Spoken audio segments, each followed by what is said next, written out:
আসিল যাব মদিনায়। আর দুনিয়ার মুসলমানেরা একটুখানি কান লাগান। আল্লাহর পয়গম্বর মুসা আলাইহিস সালাতু ওয়াস সালাম আল্লাহর একজন বড় একজন নবী ছিলেন, অনেক জেদি একজন নবী ছিলেন। তার অনেক সম্মান আর মর্যাদা, সারা পৃথিবীর মানুষ আল্লাহর নবী মুসাকে চেনেন।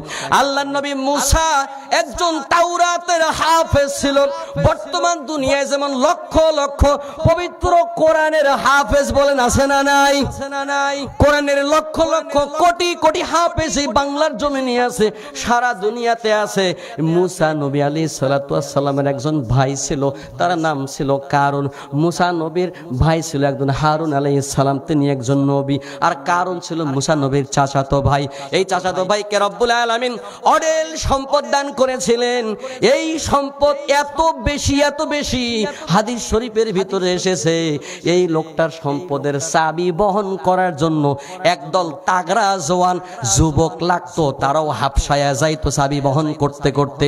কি পরিমাণ সম্পদ তার ছিল মুসলমান। ও মুসলমান, একটুখানি খেয়াল করেন, আমি এই দুইটা ঘটনা বলে শেষ করে দিয়ে যাব। কোরআন থেকে হাদিস থেকে কথাগুলো আমি উপস্থাপন করছি, নিছক দুনিয়ার বানানো কোনো ঘটনা নয়। আপনারা একটুখানি কান লাগান। আল্লাহর বান্দা মুসা নবীর চাচাতো ভাই কারুন, আল্লাহ তাকে অনেক সম্পদ দিয়েছিলেন। সে তাওরাতের হাফেজ ছিল। এই কারুনের কণ্ঠ এত সুন্দর ছিল, সে যখন এই তাওরাত তেলাওয়াত করত, আশেপাশের মানুষেরা দৌড়ায় আসতো তার এই তাওরাতের তেলাওয়াত শোনার জন্য। এত সুন্দর কণ্ঠের অধিকারী ছিল আল্লাহর এই বান্দা, এবং তার অনেকগুলা সম্পদ ছিল। এই অঢেল সম্পদই কারুনের জন্য কাল হয়ে দাঁড়ায়া গেল। এই কারণ চিন্তা করতেছে, বর্তমান সমাজের মধ্যে মুসা নবীর জামানায় গোটা অত্র অঞ্চলের মধ্যে আমি কারণ সব থেকে ধনী মানুষ, আমার উপরে আর কোনো ধনী মানুষ নাই। মুসার মন্ত্রী হইলে তো আমি কারণই হওয়ার কথা, আমি একমাত্র মন্ত্রী হওয়ার যোগ্য, উজির হওয়ার যোগ্য। কিন্তু মুসা আমাকে মন্ত্রী বানাইলো না, না বানায়া তার ভাই কারণকে উজির বানাইলো, মন্ত্রী বানাইলো, কারণ সে তার ভাই। শুধু তাই নয়, এই মুসা তার ভাই হারুনকে সহকারী নবীও বানায়া নিছে, কারণ সে তার ভাই আর আমি কারণ হলাম তার চাচাতো ভাই। কথা কি বোঝা যায়? চলবে না? দোয়া করে দিব ভাই, দোয়া করে দিব ভাই, দোয়া করে দিব, দোয়া করে দিব। কারণ বলতেছে আমি তার চাচাতো ভাই, এই জন্য আমাকে মন্ত্রীও বানায় নাই, আমাকে নবীও বানায় নাই, তার ভাইকে সে বানায় দিছে। স্বজন প্রীতি হয়ে গেছে, স্বজন প্রীতি করছে মুসা নবী। অথচ নবুয়ত আর রিসালাতের দায়িত্ব একমাত্র আসমানের মালিক, জমিনের মালিক, তার নাম কি? ওই আল্লাহর হাতে নবুয়ত এবং রিসালাতের দায়িত্ব। তিনি যাকে ইচ্ছা তাকে তিনি নবী বানান, যাকে ইচ্ছা তাকে তিনি রাসূল বানান। আল্লাহর হুকুমের বাইরে দুনিয়ার কোনো মানুষকে কেউ নবী বানাইতে পারে না। কথা বলেন ঠিক কি না? আল্লাহর বান্দা বলতেছে আমাকে নবী বানাইলো না, আমাকে মন্ত্রী বানাইলো না। এভাবে সে হিংসা শুরু করে দিল যে মুসা আমার সঙ্গে এসে বৈষম্য করলো, আমাকে মন্ত্রী বানালো না, আমাকে নবীও বানাইলো না, তার ভাইকে বানাইলো। হিংসা শুরু করে দিল। হঠাৎ একদিন মুসা নবী কারুনকে ডাক দিয়ে পাশে নিয়ে আসছে, বলতেছে ভাই কারুন শোনো, আল্লাহ তাআলা তোমাকে অনেক সম্পদ দিয়েছেন, আল্লাহর দেওয়া সম্পদ থেকে তুমি আল্লাহর রাস্তায় দান করো, গরিবদেরকে যাকাত দাও, গরিবদেরকে যাকাত বন্টন করে দাও। তাহলে যাকাত ভিত্তিক অর্থ ব্যবস্থা তৈরি হলে সমাজের মধ্যে কোনো মানুষ অভাবী থাকবে না। কথা বলেন, কথা বলেন। যাকাত ভিত্তিক অর্থ ব্যবস্থা সমাজে যদি চালু করা যায়, সমাজের মধ্যে কোনো ফকির খুঁজে পাওয়া যাবে না, মিসকিন খুঁজে পাওয়া যাবে না। কথা বলেন কার কথা? আমার আল্লাহ পাক রব্বুল আলামিন। এই জন্য পয়গম্বর মুসা বলতেছেন ভাই কারুন তুমি একটা কাজ করো, তোমাকে আল্লাহ যে সম্পদ দান করেছেন এই সম্পদগুলোর মধ্য থেকে কিছু সম্পদ তুমি যাকাত দাও, তাহলে গরিবরা একটু খেয়ে পরে বাঁচতে পারবে, গরিবেরা আর ভিক্ষা করতে যাবে না, গরিবেরা আর অসহায়ের মধ্যে পড়ে থাকবে না। তখন কারুন বলতেছে আচ্ছা ঠিক আছে দেব। কি হিসাবে দেব? আল্লাহ নবী মুসা বলেন নগদ অর্থ যদি থাকে তাহলে 1000-এ 1 দিনার তুমি যাকাত দেবা, আর যদি 1000 বকরি থাকে মানে ছাগল থাকে, 1000 ছাগলের মধ্য থেকে একটা ছাগল তোমার যাকাত দেওয়া লাগবে। কারণ বলল আচ্ছা ঠিক আছে। এই কথা বলে সে যখন বাসায় চলে গেল, বাড়িতে যাওয়ার পরে যখন এই সম্পদগুলোর হিসাব করতে শুরু করলো, হিসাব করতে বসার পরে দেখতেছে ওরে বাপ রে বাপ, 1000-এ 1 দিনার, 1000 ছাগলে একটা ছাগল যাকাত দেওয়া লাগবে। তাইলে তো আমার 1000 ছাগল যাকাত দেওয়া লাগবে, 1000 দিনার যাকাত দেওয়া লাগবে। তাইলে তো আমার সম্পদ কম হয়ে যাবে, ঠিক না? যাকাত দিলে কমে যায়। অথচ আমার আল্লাহ পাক রব্বুল আলামিন বলেন যাকাত দিলে সম্পদ পবিত্র হয়ে যায়, যাকাত দিলে সম্পদের ভিতরে রব্বুল আলামিন বরকত দিয়া ভরপুর করে দেন। সুবহানাল্লাহ। আল্লাহর এই বান্দা বলতেছে না না আমি আর যাকাত দেব না। এখন সে ষড়যন্ত্র করলো মুসাকে কিভাবে ডাউন করে দেওয়া যায়, মুসা নবীকে কিভাবে অপমান করা যায়, অপদস্থ করা যায়। এই জন্য তার সাঙ্গপাঙ্গ চেলা চামুন্ডা নেতার খেতা যারা ছিল ওদেরকে ডাক দিয়ে একটা মিটিং বসায় দিল। বসায় বলতেছে ও আমার এলাকাবাসী শোনো, আমি তোমাদেরকে একটা কথা বলতে চাই। এতদিন আমরা মুসা নবী যা বলেছে সবগুলা কথাই আমরা শুনেছি, কিন্তু এখন দেখতেছে মুসা আমাদের টাকা পয়সার থলি নিয়ে টান মারতে চায়। সুতরাং এখন আর মুসার সঙ্গ দেওয়া যাবে না, মুসার সঙ্গে আমরা থাকতে চাই না। তখন তার সাঙ্গপাঙ্গরা বলে বড় ভাই ভাই আপনি আমার অভিভাবক, আপনি অভিভাবক, আপনি যা বলবেন আমরা তাই মানব। বলেন নেতা এখন কি করা লাগবে? কারণ বলে এক কাজ করো, আমাদের পাশের এলাকায় একজন দেহ ব্যবসায়ী মহিলা আছে যে চামড়া বিক্রি করে খায়, দেহ ব্যবসা করে খায়। ওই মহিলাকে ডেকে নিয়ে আসো, ওই মহিলাকে ডেকে নিয়ে আসো আমার কাছে আনো। ওই মহিলা যদি মুসা নবীর ব্যাপারে যদি সে অপবাদ দিতে পারে আমি তাকে 1000 দিনার উপহার দেব, আমি তাকে হাদিয়া দিব। মুসা ওই মহিলাকে নিয়ে আসো। ডেকে আনা হলো, মহিলাকে বলা হলো এই মহিলা শোনো, তুমি যদি মুসা নবীর বিরুদ্ধে জেনা করার অপবাদ দিতে পারো তাহলে আমি তোমাকে 1000 দিনার দিব। এ মহিলা তুমি তো দেহ ব্যবসা করে আর কয় টাকা কামাও, কয় দিনার কামাইতে পারো না তো বেশি, আমি তোমাকে একটা অপবাদের কারণে একটা কথার জন্য 1000 দিনার দেব, তুমি অনেক দিন বসে বসে খাইতে পারবা। মহিলা চিন্তা করলো এটা তো আসলেই মহা সুযোগ, সুযোগটা গ্রহণ করা দরকার। আল্লাহর এই মাধ্যমে আল্লাহর বান্দা এই মহিলা রাজি হয়ে গেল, ঠিক আছে আমি অপবাদ দেব, কারণ আমার কাজই তো এটা, অপবাদ দিতে কোনো অসুবিধা নাই। এই মহিলাকে ডেকে আনা হলো। আনার পরে কারুন তার দল বল বনি ইসরাইলের সমস্ত লোকদেরকে সাথে নিয়ে সে একটা সমাবেশের আয়োজন করলো। করার পরে কারুন তার ভাই মুসা নবীর কাছে চলে গেল। মুসা নবীকে ডাক দিয়া বলে ওগো পয়গম্বর মুসা, আমাদের সম্প্রদায়ের লোকেরা এসেছে আপনার কাছে কিছু ওয়াজ শুনতে চায়। কি শুনতে চায়? ষড়যন্ত্র কত প্রকার দেখেন। ওদিকে রেডি করলো এক মহিলাকে মুসার বিরুদ্ধে অপবাদ দেওয়া লাগবে জেনার, এইদিকে মুসাকে এসে বলে এলাকার লোক সব জড়ো হয়ে গেছে, পালা হয়ে গেছে, আপনার কাছে কি শুনতে চায়? ওয়াজ নসিহত শুনতে চায়। আপনি দ্রুত ঘর থেকে বের হয়ে আসেন, তাদেরকে ওয়াজ শুনান।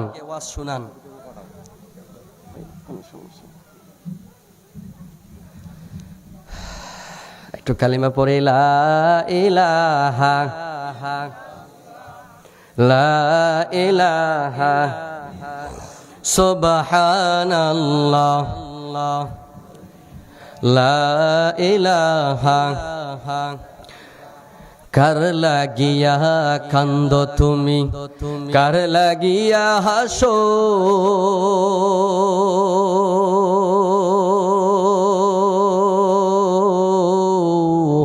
যে তোমারে করলো সৃজন তারেই ভুলে গেছো। লা ইলাহা সুবহানাল্লাহ আলহামদুলিল্লাহ লা ইলাহা লা ইলাহা ইল্লাল্লাহু মুহাম্মাদুর রাসূলুল্লাহ সাল্লাল্লাহু আলাইহি ওয়াসাল্লাম ওইদিকে মহিলাকে রেডি করছে, মুসার বিরুদ্ধে তোমার জেনার অপবাদ দেওয়া লাগবে। এদিকে মুসা নবীকে গিয়া বলেন, আপনার সম্প্রদায়ের লোকেরা এসে হাজির হয়ে গেছে, আপনার কাছে কিছু ওয়াজ নসিহত শুনতে চায়, আপনি তাড়াতাড়ি বের হয়ে আসেন।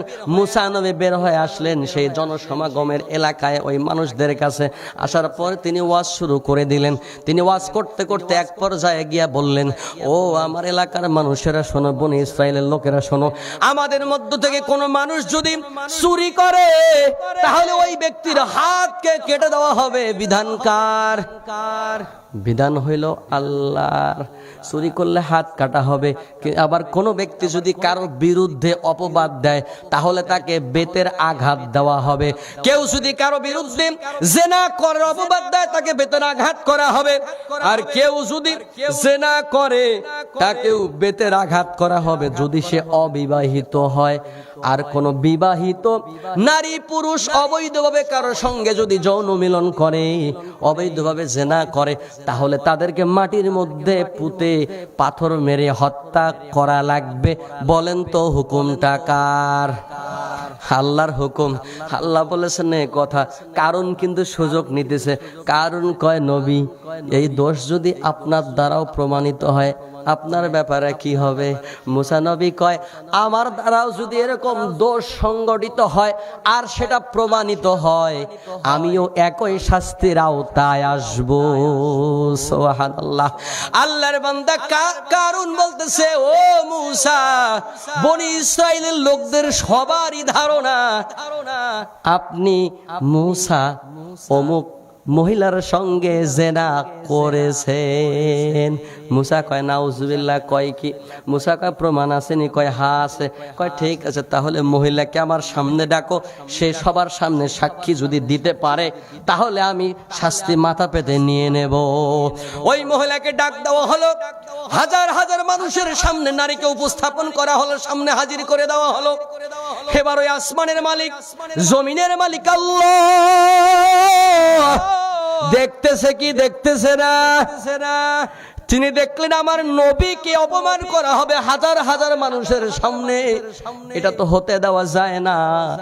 তখন তিনি ওই মহিলার অন্তরের ভিতরে একটু ঝাটকা দিয়া দিলেন, আঘাত দিয়া দিলেন। এই মহিলারে, তুমি কি জানো মুসা একজন পয়গম্বর, মুসা একজন নবী। নবীর মনে কষ্ট দেওয়া মানেই হলো আমি আল্লাহকে কষ্ট দেওয়া। নবীদেরকে কষ্ট দেওয়া মানে আল্লাহকে কষ্ট দেওয়া। উম্মতের নবীর ওয়ারিস যারা, উম্মতের উলামা ইকরামদেরকে কষ্ট দেওয়া মানে আল্লাহর নবীকে কষ্ট দেওয়া। আর নবীদের কষ্ট দেওয়া মানে কাকে কষ্ট দেওয়া? আল্লাহকে কষ্ট দেওয়া। রব্বুল আলামিন ওই মহিলার মাথার ভিতরে একটু ঢুকাইয়া দিলেন, তুমি কি করতে যাচ্ছ রে মহিলা? মুসা নবীকে তুমি যদি কষ্ট দাও আমি আল্লাহও কষ্ট পেয়ে যাব। সুতরাং মহিলা সাবধান।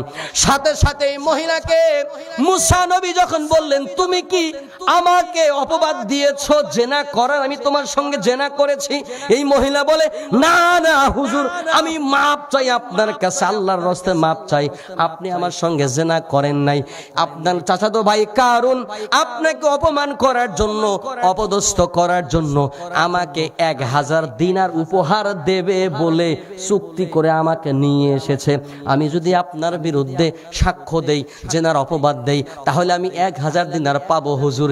এই লোভে পড়ে আমি আসছি হুজুর, আমি আল্লাহর রাস্তে মাপ চাই। সুবহানাল্লাহ। এদিকে আল্লাহর পয়গম্বর মুসা সাথে সাথে তিনি জমিনের মধ্যে সিজদায় পড়ে গেলেন, চোখের পানি ছেড়ে দিয়ে বলে, আল্লাহ, ওগো আল্লাহ, এই কারণ আমার কত বড় সর্বনাশ করতে যাচ্ছিল, আমাকে কত বড় বিপদের মধ্যে ফেলে দিয়েছে গো আল্লাহ। রব্বুল আলামিন, তুমি আমার ইজ্জত বাঁচিয়েছো, তোমার শুকরিয়া আদায় করছি। কিন্তু আল্লাহ, আমি বদদুয়া করতেছি, এই কারণকে তুমি দুনিয়ার মধ্যে থেকে ধ্বংস করে দাও। আল্লাহ, তুমি তাকে ধরো, তাকে পাকড়াও করো। আল্লাহ ধরে ধরে ধরে না, ধরলে আবার ঠিক কিনা? আল্লাহ ধরলে আবার ছাড়ে না, আল্লাহ ছাড় দেয়। কয়, বান্দা তুই আকাম করতেছিস কর, আমি রশি ঢিলা দিয়ে দিলাম, যখন তোর সময় ফুরায় আসবে রশি ধরে একটা ঝাটকা টান মারবো, তুমি কাছে চলে আসবা, উপায় তোমার বাঁচার কোনো থাকবে না। ঠিক না? দুনিয়ার নাফরমানেরা, একটু কান লাগাও মুসলমান, ইমানদার দিনদার ভাইরা বোনেরা আমার। আল্লাহর পয়গম্বর মুসা যখন আল্লাহর কাছে সিজদায় পড়ে গিয়ে দোয়া করতেছেন, আল্লাহ এই বদমাশটাকে তুমি ধ্বংস করে দাও। আমার আল্লাহ মুসা নবীকে বলে, মুসা আমি এই জমিনটাকে তোমার আজ্ঞাবহ করে দিয়েছি, আমি তোমার হুকুমের গোলাম বানায়া দিছি। এই জমিনকে তুমি এখন যা বলবা জমিন তাই করবে। সুবহানাল্লাহ। আর জোরে বলেন না সুবহানাল্লাহ। ঘুম ধরছে, আরো জোরে কর না সুবহানাল্লাহ। আল্লাহর নবী মুসা খুশি হয়ে গেলেন। আল্লাহর নবী মুসা বলে, ইয়া আরদু খুজি, এ জমিন এই বদমাশটাকে ধর। কি কর এই জমিন এই কারুনকে ধর, কারুনকে পাকড়াও কর। জমিন সাথে সাথে তার পায়ের মধ্যে একেবারে ধরে ফেলেছে। অর্থাৎ তার পাটা জমিনের ভিতরে ডুবে গেছে, ঢুকে গেছে, দেবে গেছে। কথা বোঝা যায়? আল্লাহর নবী মুসা আবার কয়, ইয়া আরদু খুজি, জমিন ভালো করি ধর। এবারে হাঁটু পর্যন্ত মাটির নিচে পুঁতে গেছে, ঢুকে গেছে।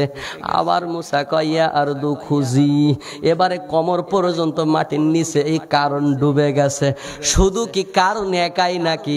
কারণের যত গরু ছাগল ছিল, দুম্বা ভেড়া ছিল, যতগুলা তার সম্পদ ছিল, টাকা পয়সা ছিল, স্বর্ণ মুদ্রা ছিল, এমনকি তার রাজপ্রাসাদ সুদ্ধা রব্বুল আলামিন এই দুনিয়ার বুক থেকে আল্লাহ তাআলা জমিনের নিচে ডুবায়া দিয়েছেন, ঢুকায়া দিয়েছেন, ধ্বংস করে দিয়েছেন।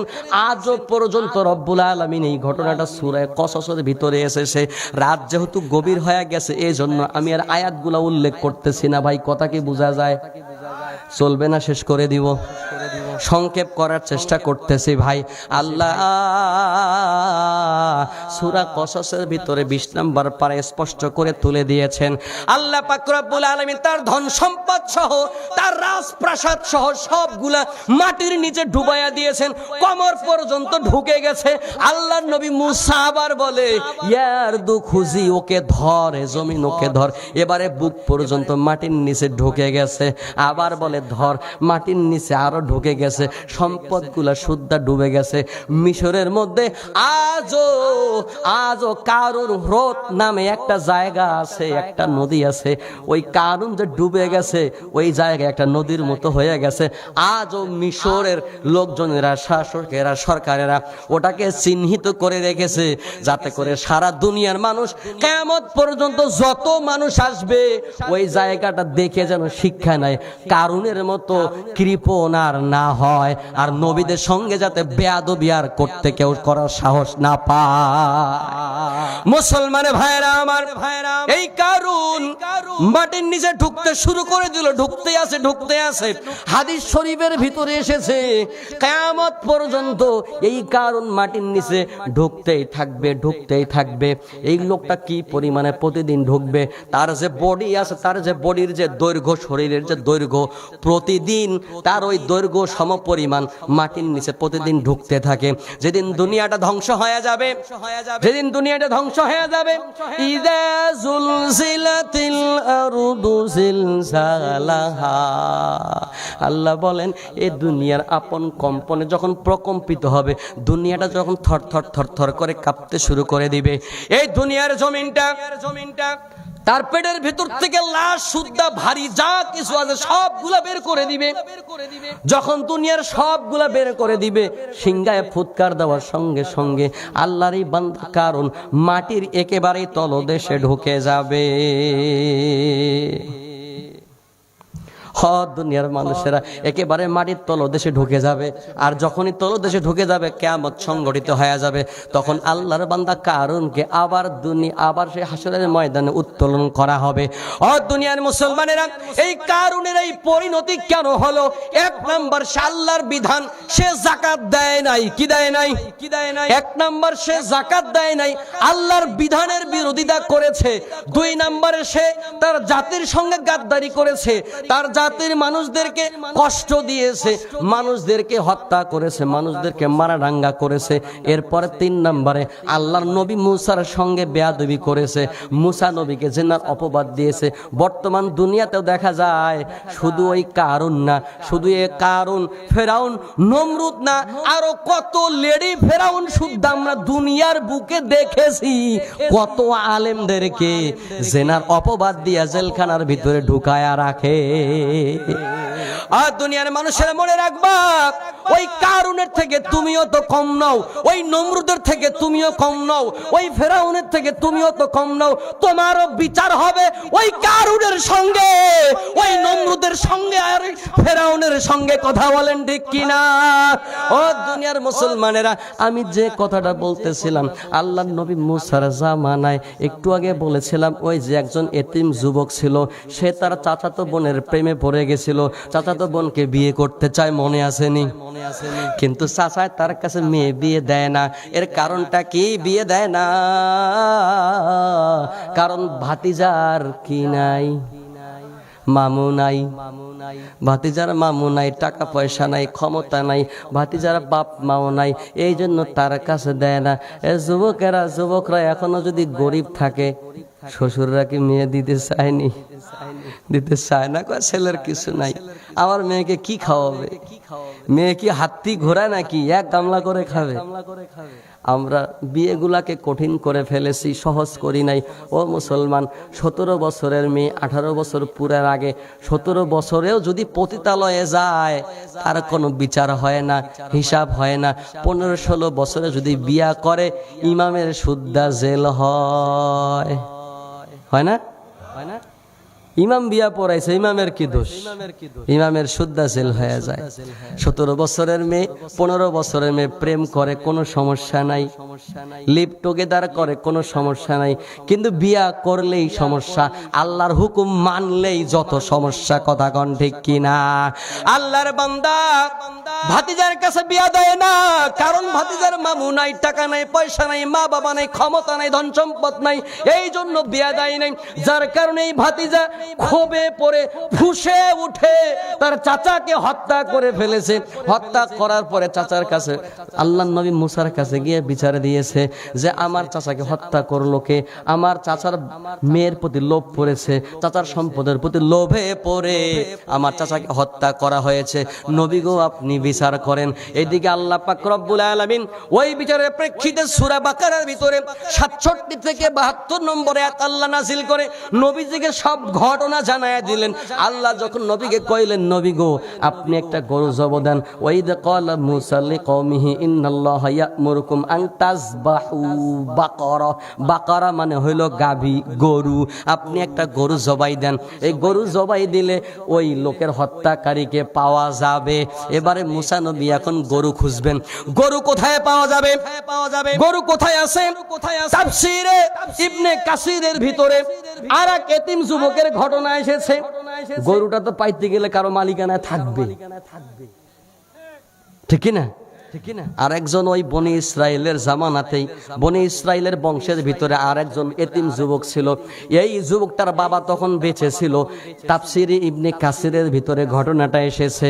ও দুনিয়ার মুসলমানেরা একটুখানি খেয়াল করেন, আল্লাহরই বান্দা এতিম যুবক, এই যুবকটার বাবা দুনিয়াতে বেঁচে আছে। একদিন এলাকার ভিতরে একজন ব্যবসায়ী আসছে, হীরা ব্যবসায়ী।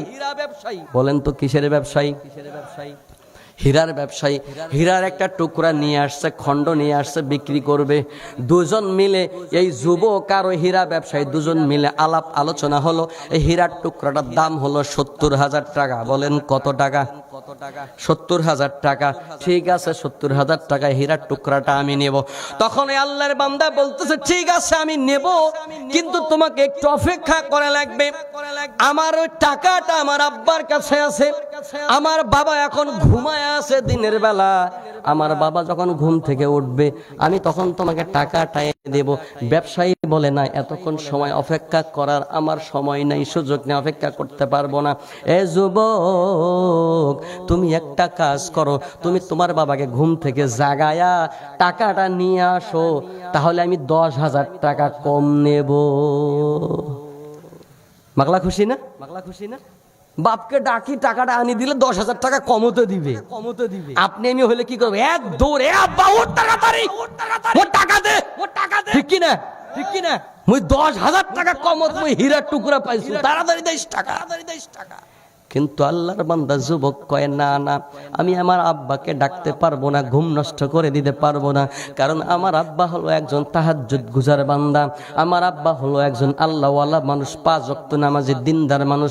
আমার আব্বা রাতের বেলা রাত জেগে জেগে তাহাজ্জুদের নামাজ আদায় করেছে, নফল নামাজ আদায় করেছে। আমার আব্বার ব্যাঘাত ঘটানো যাবে না, ঘুমের ব্যাঘাত ঘটানো যাবে না, আমার আব্বা তাহলে কষ্ট পাবে। আল্লাহর বান্দা যুবক বলে, কথা বোঝা যায়? আল্লাহর বান্দা যুবক বলে না না, আমি আমার আব্বাকে জাগাইতে পারবো না, তুমি অপেক্ষা করো, আমি তোমাকে 70,000-এর জায়গায় 80,000 দেব। আল্লাহর বান্দা হীরার ব্যবসায়ী কয় না, আমি থাকতে পারবো না। ঠিক আছে, 60,000 না, আমি তোমাকে হীরার টুকরাটা 30,000 দেয়া দিব। তোমার বাপকে ঘুম থেকে জাগাও, জাগায় টাকাটা নিয়ে আসো। যুবক কয় অসম্ভব, তোমার হীরার টুকরাই আমার দরকার নাই, আমি প্রয়োজনে 1 লাখ দেব। 70-এর জায়গায় 1 লাখ টাকা আমি তোমাকে দেব, তুমি অপেক্ষা করো, আমার বাবা ঘুম থেকে উঠুক। বলেন তো, বাবার প্রতি এটা সন্তানের সম্মান কি সম্মান না? শ্রদ্ধা না? এমন শ্রদ্ধা কি বর্তমান জামানায় আমাদের যুবকেরা ছেলেরা করে? এমন শ্রদ্ধা মা বাবাকে করতে চায় না। যুবক ভাইয়েরা, যুবতী বোনেরা, তোমাদের প্রতি আমার উদাত্ত আহ্বান থাকবে, মা বাবার সঙ্গে বেয়াদবি করবে না। খেয়াল করবেন, মা বাবার আনুগত্য করার কারণে আল্লাহর এই বান্দা এতিম যুবক সে কোটিপতি হয়ে যাবে। সামনে আসেন, আলোচনা শুনলেই বুঝতে পারবে। আল্লাহর বান্দা কয় আমি তোমাকে 1 লক্ষ টাকা দেব, তুমি অপেক্ষা করো, বাবা ঘুম থেকে উঠলে টাকা দেব। আল্লাহর বান্দা কয় না, অসম্ভব। সে হীরার টুকরা নিয়ে চলে গেছে, 30,000-এ দিতে চাইছে 70,000-এর জিনিস। এরপরও কয় বাবার ঘুম ভাঙ্গানো যাবে না। আল্লাহর বান্দা চলে গেছে। যখন এই লোকটা ঘুম থেকে জাগ্রত হলো, জাগ্রত হওয়ার পরে ঘটনাটা তিনি শুনলেন।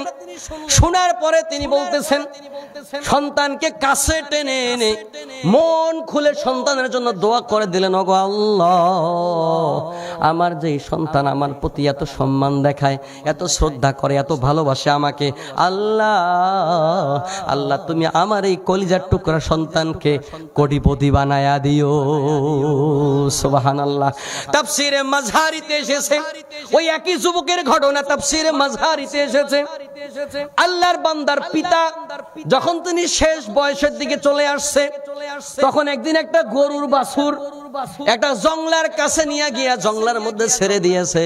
ছেড়ে দেওয়ার পরে বলে, ওগো ঈসার আল্লাহ, ইসহাক আলাইহিস সালামের আল্লাহ, ওগো মুসা নবীর আল্লাহ, আমি আমার এই গরুর বাছুরটা জঙ্গলের ভিতরে তোমার কাছে আমানত রেখে গেলাম।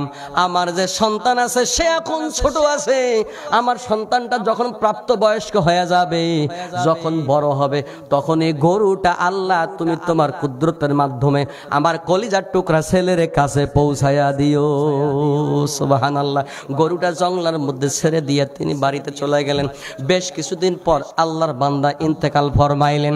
ইন্তেকাল ফরমানোর পরে অনেক দিন যায়, এই যুবক সন্তানটা সারাদিন জঙ্গলে গিয়া কাঠ কাটে, খড়ি বানায়া বাজারে বিক্রি করে। বিক্রি করার পরে যেই পরিমাণ সম্পদ সে বিক্রি করে, ওই টাকাটাকে 3 ভাগে বিভক্ত করে। 1 ভাগ সে আল্লাহর রাস্তায় দান করে দিয়ে দেয়। সুবহানাল্লাহ। আর 1 ভাগ নিজের ভরণ পোষণের জন্য খরচ করে, আর 1 ভাগ তার মায়ের ভরণ পোষণের জন্য দিয়ে দেয়। এবারে আসেন ও দুনিয়ার মুসলমানেরা, আল্লাহর বান্দা টাকা 3 ভাগে ভাগ করে দিলেন। এই যে 24টা ঘন্টার সময়, এই সময়টা তিনি কিভাবে কাটায়? দিনের বেলা সারাদিন লাকড়ি জোগাড় করে, খড়ি জোগাড় করে, খড়ি কাটে। রাতটাকে 3 ভাগে বিভক্ত করলেন। করার পর রাতে 1 ভাগে আল্লাহর বান্দা ঘুমায়, আর 1 ভাগ তাহাজ্জুদের নামাজ আদায় করে। শেষ 3য় ভাগ মায়ের শিওরে এসে মাথার কাছে এসে বসে থাকে, বসে বসে মায়ের সেবা যত্ন করে। বলেন সুবহানাল্লাহ। মুসলমানেরা কান লাগান, আমি শেষ করে দিচ্ছি, শেষের দিকে চলে আসছে রে বান্দা, একটুখানি কান লাগান। আল্লাহর বান্দা রাতের শেষ অংশ মায়ের সেবা যত্ন করে, না জানি মায়ের কখন এক বদনা পানির প্রয়োজন, না জানি মা কখন বাইরে যাইতে চায়, কি দরকার পড়ে। এই জন্য মায়ের কাছে এসে শেষ রাতের দিকে বসে বসে থাকে মায়ের কথাগুলো শোনার জন্য। এভাবে করে চলতেই থাকলো। দীর্ঘদিন পরে আল্লাহর বান্দা যখন একেবারে প্রাপ্তবয়স্ক হয়ে গেল, তখন এই যুবকের মা যুবককে ডাক দিয়া বলে, ও আমার কলিজার টুকরা সন্তান, শোনো, তুমি তো গরিব, তুমি তো এতিম, তুমি তো মিসকিন রে বাবা, তোমার তো তেমন কিছু নাই, কিন্তু তোমার আব্বা তোমার জন্য তোমার উত্তরাধিকার সূত্রে তোমার জন্য একটা গরু রেখে গেছে জঙ্গলের ভিতরে। তুমি জঙ্গলের কাছে গিয়া ডাক দিবা, তুমি বলবা, ও আসমানের মালিক, জমিনের মালিক আল্লাহ, ও আল্লাহ, আমার আব্বা আমার জন্য একটা গরু জঙ্গলের ভিতরে ছেড়ে দিয়ে গিয়েছিল, ও রব্বুল আলামিন ওই গরুটা আমার কাছে তুমি পৌঁছায়া দাও। মা সন্তানকে শিখাইয়া দিয়েছে, গরুটা দেখলে তুমি চিনবা কিভাবে, এটা এমন একটা গরু যেই গরুটা দেখলেই তুমি চিনে ফেলবা। ওই গরুর শরীর থেকে আলো বিচ্ছুরিত হতে থাকবে, আলো চমকাইতে থাকবে, ঝিলিক মারবে, ঝলক মারবে, আলো বিচ্ছুরিত হবে, দেখলেই তুমি চিনবা এটা তোমারই গরু। সুবহানাল্লাহ। আল্লাহর বান্দা যুবক চলে গিয়া যখন আল্লাহকে ডাক দিয়া কয়, আল্লাহ, আমার বাবার রেখে যাওয়া আমার জন্য গরুটা আমার কাছে পৌঁছায়া দাও। রব্বুল আলামিন তখন সে গরুটা তার কুদরতের মাধ্যমে ওই এতিম যুবকের কাছে পৌঁছায়া দিয়া দিলেন। সুবহানাল্লাহ। গরু এই যুবকের কাছে আসার পরে যুবককে বলে, গরুর জবান খুলে গেছে, আল্লাহ জবান দিয়া দিছে। সুবহানাল্লাহ, সুবহানাল্লাহ। গরুর জবান খুলে গেছে, গরু বলতেছে, ও যুবক, একটা কাজ করো, তুমি আমার পিঠের মধ্যে উঠে বসো, তুমি অনেক আরাম পাবা। আমার পিঠে আরোহণ করলে আমি তোমাকে পিঠে করে নিয়ে তোমার মায়ের কাছে যাব। আল্লাহর বান্দা যুবক কয়, না না, আমি চড়বো না তোমার পিঠের উপরে, কারণ আমার মা নিষেধ করেছে তোমার গায়ে চড়া যাবে না। সুবহানাল্লাহ। তখন গরু বলতেছে, যুবক রে, তুমি তোমার মাকে এত মহাব্বত করো, এত ভালোবাসো, তুমি মায়ের শুকরগুজার বান্দা, মাকে মহাব্বত করো, যার কারণে রব্বুল আলামিন তোমার ইজ্জত সম্মান আল্লাহ দুনিয়াতে এত বাড়ায় দিবেন এবং তোমাকে এত পরিমাণের সম্পদ দেবেন তুমি যেটা চিন্তাও করতে পারবা না। এ যুবক, তুমি যদি আমার পিঠের উপরে চড়তা তাহলে তুমি আমাকে কখনোই কন্ট্রোল করতে পারতা না। আল্লাহর বান্দা যুবক গরুর রশি ধরে বাড়িতে নিয়ে গেলেন। নিয়ে যাওয়ার পরে তার মা তাকে বলতেছে, বাবা রে, তোর যেহেতু কোনো টাকা পয়সা নাই, বাজারে নিয়ে গিয়ে গরুটা বিক্রি করবা, বিক্রি করার পরে যে টাকা পয়সা হবে সেই টাকাটা এনে তুমি একটা ব্যবসা বাণিজ্য করবা, ব্যবসার মাধ্যমে তুমি তোমার সংসারটাকে পরিচালনা করবা। এই কলিজার টুকরার সন্তান, যাও যাও, গরুটা নিয়ে তুমি বাজারে যাও, এই গরুটা বাজারে নিয়ে গিয়ে তুমি 3 দিরহামে বিক্রি করবা। বলেন তো কয় দিরহাম? 3 দিরহামে বিক্রি করে দিবা, কিন্তু শর্ত আছে, যখন কোনো মানুষ দাম করবে বিক্রি করার আগে আমি মায়ের কাছে অনুমতি নিবা, আগে বিক্রি করবা না। আল্লাহর বান্দা যুবক গরু নিয়ে বাজারে চলে গেছে। রব্বুল আলামিন ওইদিকে তাকে পরীক্ষা করার জন্য মানুষের আকৃতিতে একজন ফেরেশতাকে পাঠায়া দিছে। সুবহানাল্লাহ। এই মানুষের আকৃতির ফেরেশতা কাছে এসে বলে, এ যুবক, তুমি গরু বিক্রি করবা? বলে, হ্যাঁ, আমি গরুটা বিক্রি করতে চাই। বলে, দাম কত? বলে, মা বলেছে 3 দিরহাম, কিন্তু বিক্রির আগে মায়ের অনুমতি নেওয়া লাগবে। ওই ফেরেশতা বলতেছে, মানব আকৃতির ফেরেশতা বলতেছে, না 3 দিরহাম না, আমি তোমাকে 6 দিরহাম দেব। আপনি আমি হইলে কি করতাম? মা বলছে 3 দিরহামে বেচতে, এই লোক 6 দিরহাম দিবে, 3 দিরহাম আরো বেশি লাভ, তাড়াতাড়ি বিক্রি করে দিতাম, ঠিক না? কিন্তু মা বলেছে আমার অনুমতি নিয়ে তারপর বিক্রি করবা, এর আগে করা যাবে? আল্লাহর বান্দা কয়, না না, 6 দিরহামে বিক্রি করব না, আমি আগে মায়ের কাছে অনুমতি নিয়ে আসব। গরু খুঁটির সঙ্গে বেঁধে দৌড়াইয়া বাড়িতে চলে গেছে মায়ের কাছে অনুমতি নেওয়ার জন্য। বাসায় গিয়ে বলে, মা, বাজারে এমন আশ্চর্যজনক একজন লোক এসেছে, আমি দাম চাইলাম 3 দিরহাম, সে দিতে চায় 6 দিরহাম, এখন আমি কি করব গো মা? আল্লাহর বান্দি বলে না না, এবারে যাও, এবার গিয়া তুমি 6 দিরহাম দাম চাবা। আল্লাহর বান্দা যুবক বাজারে আসলো, আসার পরে তিনি 6 দিরহাম দাম চাইলেন। এবারে মানবাকৃতির ফেরেশতা বলতেছে না, আমি তোমাকে 12 দিরহাম দেব। যুবক কয়, বিক্রির আগে শর্ত তো একটাই, আমার মায়ের কাছে অনুমতি নেওয়া লাগবে। তখন আল্লাহর বান্দা যুবক আবার দৌড়াইছে বাড়ির দিকে, বাড়িতে গিয়া বলে, মা এবার ওই আশ্চর্যজনক লোকটা 12 দিরহাম দাম করেছে, মা বলো আমি কি করব? আল্লাহর বান্দি মহিলা বলে, ও আমার কলিজার টুকরো সন্তান, শোনো শোনো, ওটা দুনিয়ার কোনো মানুষ না, তোমাকে পরীক্ষা করার জন্য আসমানের মালিক আসমান থেকে একজন ফেরেশতাকে পাঠাইয়া দিয়েছেন, মানুষের আকৃতিতে, মানুষের সুরত ধরে আসছে।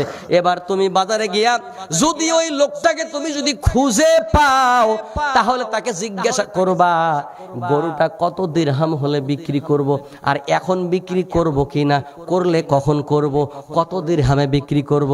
এবার যুবক আবার বাজারে দৌড়াইয়া চলে গেছেন। যাওয়ার পরে বাজারের ভিতরে হন্যে হয়ে খোঁজা শুরু করে দিয়েছে। খুঁজতে খুঁজতে ওই মানবাকৃতির ফেরেশতাকে খুঁজে পেয়েছে। পাওয়ার পরে জিজ্ঞাসা করলেন, আমার আম্মা বলেছে এই গরুটা আমরা এখন বিক্রি করব কিনা, কখন করব, বিক্রি করলে কত দিরহামে বিক্রি করা লাগবে, আপনার কাছে আমার মা জানতে চেয়েছে, প্রশ্ন করেছে, বলে দেন আপনি বলে দেন।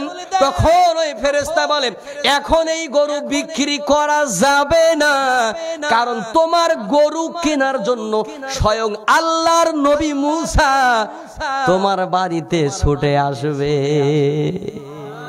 আরো জোরে বলেন সুবহানাল্লাহ। ওইদিকে আল্লাহ বলেছিলেন ওই যুবকের চাচার হত্যাকারীকে খুঁজে পাওয়ার জন্য গরু জবাই দেওয়া লাগবে। যখন নবী মূসা তাদেরকে বললেন গরু জবাই দিলে তোমার চাচার হত্যাকারী পাওয়া যাবে, খুঁজে বের করা সম্ভব হবে, তখন বনি ইসরাইলের লোকেরা ওনাকে নানা রকমের প্রশ্ন করতে শুরু করলো, এ মূসা নবী এটা কেমন কথা, গরু জবাইয়ের সঙ্গে হত্যাকারীর সম্পর্কটা কেমনে, কোনো কিছু বুঝে আসলো না। আচ্ছা ঠিক আছে, আমরা গরু জবাই দেব। আল্লাহকে জিজ্ঞাসা করো গরুটা কেমন হবে, তার আকার আকৃতি কেমন হবে, গরুটার রং কি রকম হবে। যত তারা প্রশ্ন করতেছে, রব্বুল আলামিন আল্লাহ তাআলা যতই প্রশ্ন করে ততই আল্লাহ আরো পেঁচায়া দিচ্ছে, আরো কঠিন করে দিতেছে। আল্লাহ পাক রব্বুল আলামিন বলতেছেন, এ মুসা নবী তোমার উম্মতদেরকে জানায়া দাও, তাদেরকে বলে দাও গাঢ় পিত রঙের গরু হওয়া লাগবে, এবং সেটাই এমন একটা গরু হওয়া লাগবে যেই গরুটার কোনো বাছুর হয় নাই, বাচ্চা হয় নাই, যেই গরুকে দিয়া কোনো হাল চাষ করানো হয় নাই, যেই গরুকে দিয়া কোনো কিছু বহন করা হয় নাই, এমন একটা নিখুঁত নিরঙ্কুশ গরু জবাই দেওয়া লাগবে। এমন গরু ছাড়া অন্য গরু জবাই দিলে হত্যাকারীকে খুঁজে পাওয়া যাবে না। আল্লাহ পাক রব্বুল আলামিন কঠিন করে দিয়ে দিলেন, এই এতিম যুবকের গরু ছাড়া গোটা দুনিয়াতে এমন দ্বিতীয় পিস আর কোন গরু আল্লাহ রাখেই নাই। সুবহানাল্লাহ সুবহানাল্লাহ। ও দুনিয়ার মানুষেরা, ছোটখাটার মুসল্লিরা, আপনাদের কাছে জানায় যাইতে বোনেরা, ও আমার ভাইয়েরা বোনেরা, একটু কান লাগান। এই যুবকের ভাগ্য খুলে যাবে, এই যুবকের কপালটা খুলে যাবে শুধুমাত্র একটাই কারণে, মায়ের আনুগত্য করার কারণে, বাবাকে সম্মান দেওয়ার কারণে। মা বাবার হুকুমের বাইরে যাওয়া যাবে না। মা বাবার হুকুমের বাইরে গেলে তোমার সম্মান নষ্ট হবে, তুমি বিপদের সম্মুখীন হতে পারো। মা বাবার হুকুম তুমি মানলে